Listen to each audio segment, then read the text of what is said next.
চলতি বছর বাংলাদেশের অর্থনীতি পড়তে পারে 5 ঝুঁকিতে। এর মধ্যে সবচেয়ে বড় ঝুঁকি মূল্যস্ফীতি। এছাড়া আরও 4 ঝুঁকি হলো চরমভাবাপন্ন আবহাওয়া, পরিবেশ দূষণ, বেকারত্ব, অর্থনৈতিক নিম্নমুখিতা। সম্প্রতি প্রকাশিত ওয়ার্ল্ড ইকোনমিক ফোরামের এক বৈশ্বিক প্রতিবেদনে এই তথ্য জানানো হয়েছে। বিস্তারিত ডেস্ক রিপোর্টে।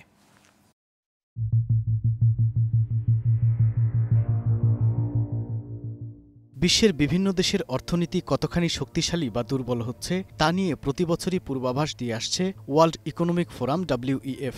এবারও তাদের সে প্রতিবেদন প্রকাশিত হয়েছে।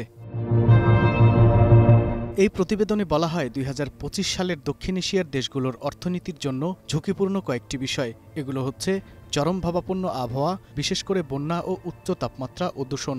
আর এ প্রতিবেদনে বাংলাদেশকে বলা হয়েছে ঝুঁকিপূর্ণ 10টি দেশের মধ্যে একটি, যেখানে দূষণকে শীর্ষ 3 ঝুঁকির একটি বলা হয়। এতে বলা হয় বাংলাদেশ ও ভারত ঘনবসতিপূর্ণ দেশ। দেশ দুটিতে দূষণ নিয়ন্ত্রণ অনেক ক্ষেত্রেই বড় চ্যালেঞ্জ হয়ে দাঁড়ায়। সবুজ অর্থনীতি রূপান্তরের ক্ষেত্রে দূষণ সচেতনতা বেশ গুরুত্বপূর্ণ। WEF এর প্রতিবেদনে আরও বলা হয় বাংলাদেশের অর্থনীতির জন্য আরও 2টি বিষয় ঝুঁকিপূর্ণ। একটি হচ্ছে বেকারত্ব, অন্যটি অর্থনৈতিক নিম্নমুখিতা। এ দুটি কারণে বাংলাদেশ উচ্চ মূল্যস্ফীতি, মুদ্রার অবমূল্যায়ন, বৈদেশিক মুদ্রার রিজার্ভে ঘাটতি, বাণিজ্য ও বিনিয়োগের ক্ষেত্রে ধীর প্রবৃদ্ধি মোকাবেলা করছে। এতে বলা হয় বাংলাদেশে গেল বছর মূল্যস্ফীতির গড়পড়তা হার ছিল 10.34%। এর আগের বছর অর্থাৎ 2023 সালে তা ছিল 9.48%। বাংলাদেশ পরিসংখ্যান ব্যুরোর হিসেবে 2022 সালে গড় মূল্যস্ফীতি ছিল 7.7%।